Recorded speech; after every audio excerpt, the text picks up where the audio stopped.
साक्षात कुलदेवी महालक्ष्मीची अंगावर काटा आणणारा सत्य इतिहास अशी झाली कोल्हापूर शक्तिपीठाची स्थापना. मंडळी, आपण सर्वजणच आपल्या घरामध्ये कुलदेवीची पूजा करतो. महाराष्ट्रातील 3.5 शक्तिपीठांपैकी अत्यंत महत्त्वाचे आणि प्रमुख शक्तिपीठ म्हणजेच साक्षात करवीर निवासिनी माता महालक्ष्मी, ज्यांना आपण प्रेमाने अंबाबाईसुद्धा म्हणतो. हे स्थान अनेकांचे कुलदैवत आहे. पण मंडळी, तुम्हाला माहीत आहे का की माता लक्ष्मीने या पृथ्वीवर कोल्हापूरच हे स्थान आपल्या निवासासाठी का निवडले? देवीने तिथे कोणत्या भयंकर राक्षसाचा संहार केला होता? साक्षात विष्णूची पत्नी असूनही माता महालक्ष्मी वैकुंठाचा त्याग करून पृथ्वीवर का आल्या होत्या? देवीच्या हातातील त्या रहस्यमय वस्तू कोणत्या आहेत आणि निसर्ग स्वतः देवीची पूजा कशी करतो? आजच्या या अत्यंत विशेष, अद्भुत आणि डोळे उघडणाऱ्या महाव्हिडिओमध्ये आपण साक्षात कुलदेवी महालक्ष्मीच्या प्रकट दिनाची आणि अंबाबाईची पौराणिक सत्यकथा ऐकणार आहोत. शास्त्रात सांगितलेले आहे की ज्या घरामध्ये कुलदेवी महालक्ष्मीचा हा इतिहास आणि कथा श्रद्धेने ऐकली जाते, त्या घरातील इडापिडा, गरिबी आणि नकारात्मक ऊर्जा कायमची नष्ट होते. चला तर मग देवीच्या चरणी नतमस्तक होऊन ही पवित्र कथा अगदी शांतपणे शेवटपर्यंत पाहूया व ऐकूया. तर हा व्हिडिओ अजिबात स्किप न करता शेवटपर्यंत नक्की पहा आणि व्हिडिओ आवडल्यास व्हिडिओला लाईक जरूर करा. हॅलो, नमस्कार, श्री स्वामी समर्थ. मी रेश्मा तुम्हा सगळ्यांचं रेश्माच्या दुनियादारीमध्ये पुन्हा एकदा स्वागत करते. माता लक्ष्मीचा वैकुंठ त्याग आणि पृथ्वीवर आगमन. मंडळी, या सत्यकथेची सुरुवात होते साक्षात वैकुंठ लोकातून. विष्णू पुराणात आणि करवीर महात्म्य ग्रंथात असा उल्लेख केला आहे की एकदा महर्षी भृंग ऋषी वैकुंठात आले. त्यावेळी भगवान विष्णू निद्रावस्थेत होते. भृंग ऋषींनी भगवंताला जागे करण्यासाठी त्यांच्या छातीवर पायाने प्रहार केला. भगवान विष्णू शांत स्वभावाचे असल्यामुळे त्यांनी ऋषींवर राग न काढता उलट त्यांच्या पायाला लागले तर नाही ना, अशी चौकशी केली. परंतु भगवान विष्णूंच्या हृदयामध्ये साक्षात माता महालक्ष्मीचा वास असतो. आपल्या पतीच्या छातीवर ऋषींनी केलेला हा प्रहार माता लक्ष्मीला अजिबात सहन झाला नाही.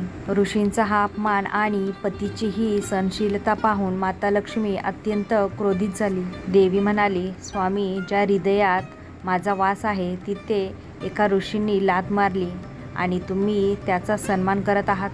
मला आता या वैकुंठात एक क्षणही राहायचं नाही. क्रोधाच्या भरात माता महालक्ष्मीने वैकुंठ लोकाचा त्याग केला आणि ती थेट मृत्यूलोकात म्हणजेच आपल्या पृथ्वीवर आली. पृथ्वीवर आल्यानंतर देवीने राहण्यासाठी जे अत्यंत पवित्र आणि सुंदर स्थान निवडले ते म्हणजेच आजचे करवीर क्षेत्र म्हणजेच आपले कोल्हापूर. मंडळी, ज्यावेळी माता महालक्ष्मी करवीर क्षेत्रात तपश्चर्या करत बसली होती, त्याच काळात तिथे कोल्हासूर नावाच्या एका अत्यंत शक्तिशाली आणि क्रूर राक्षसाचे राज्य होते.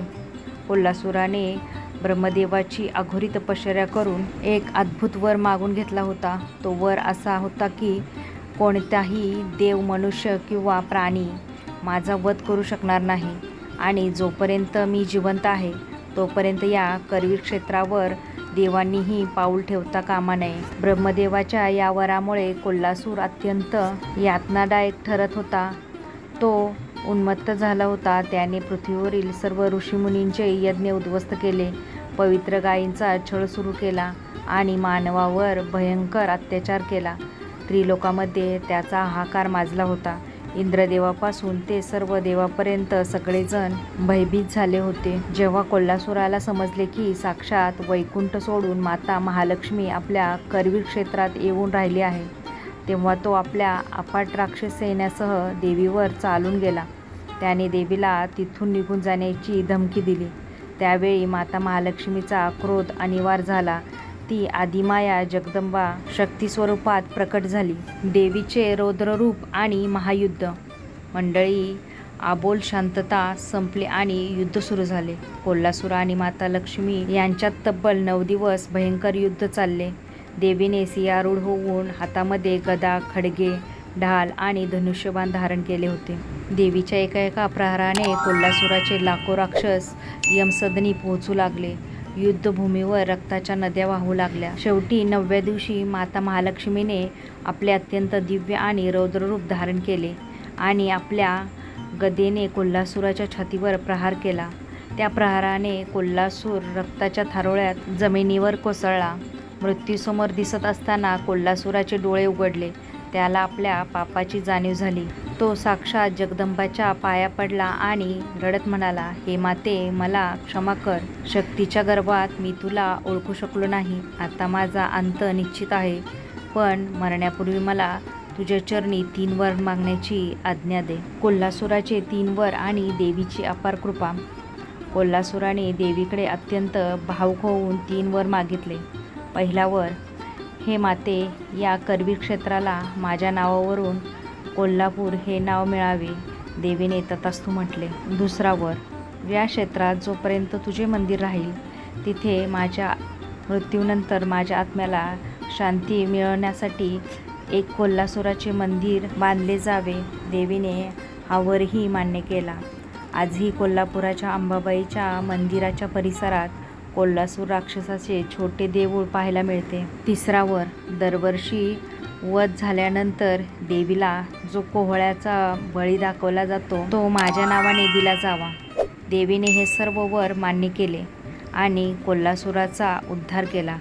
कोल्हासुराचा वध करून देवीने संपूर्ण सृष्टीला भयमुक्त केले.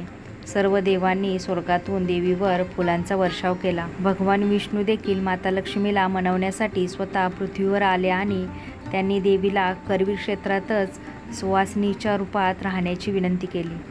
तेव्हापासून माता महालक्ष्मी संपूर्ण जगाचे कल्याण करण्यासाठी कोल्हापुरात अखंड स्थिरावली. देवीच्या हातातील 4 वस्तूंचे रहस्य. अंगठ्या एवढी मूर्ती. मंडळी, आता आपण वळूया कोल्हापूरच्या मंदिरात असलेल्या गाभाऱ्यातील त्या मुख्य मूर्तीच्या अद्भुत रहस्याकडे.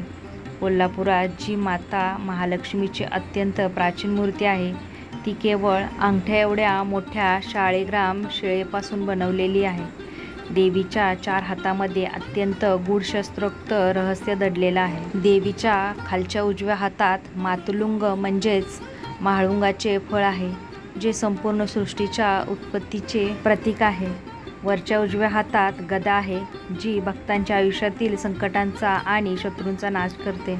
वरच्या डाव्या हातात खेटक म्हणजेच ढाल आहे, जी भक्तांना वाईट शक्तींपासून वाचवून त्यांचे रक्षण करते.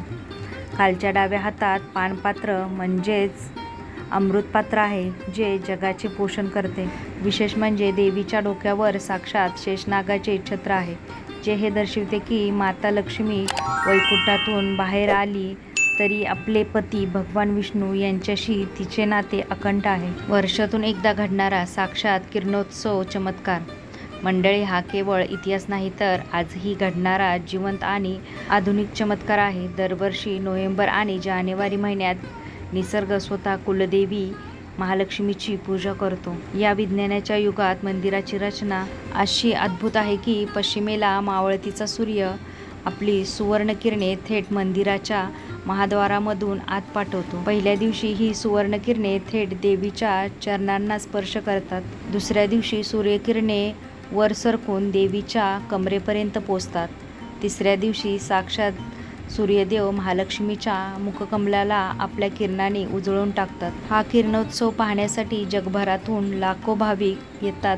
हा चमत्कार दाखवतो की कुलदेवीची शक्ती आजही तिथे जागृत आहे. घरात पैशाची चणचण असल्यास करायचा एक गुप्त तोडगा. मंडळी, जर तुमच्या घरात खूप गरिबी असेल, व्यवसायात तोटा होत असेल, तर कुलदेवी महालक्ष्मीला प्रसन्न करण्याचा एक अत्यंत साधा आणि प्रभावी तोडगा सांगते. एका पांढऱ्या लहान कागदावर शुद्ध चंदनाने किंवा केशराने ओम श्रीम ह्रीम क्लीम महालक्ष्मी नमः हा महालक्ष्मीचा बीजमंत्र लिहा. हा कागद देवघरात कुलदेवीच्या चरणापाशी किंवा फोटोसमोर ठेवून तिची पूजा करा.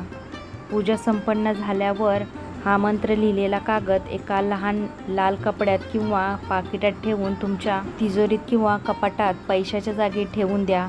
या मंत्राच्या चुंबकीय प्रभावाने आणि कुलदेवीच्या कृपेने तुमच्या घरात पैशाची आवक अखंड सुरू राहील आणि नाहक खर्च थांबेल. कुलदेवी महालक्ष्मीला प्रसन्न करण्याचे 4 कडक नियम. साक्षात कुलदेवी अंबाबाईची ही कथा आपल्याला शक्ती आणि शक्तीची प्रचिती देते. जर अंबाबाई तुमची कुलदेवी असेल तर घरात या 4 गोष्टींची नेहमी काळजी घ्या.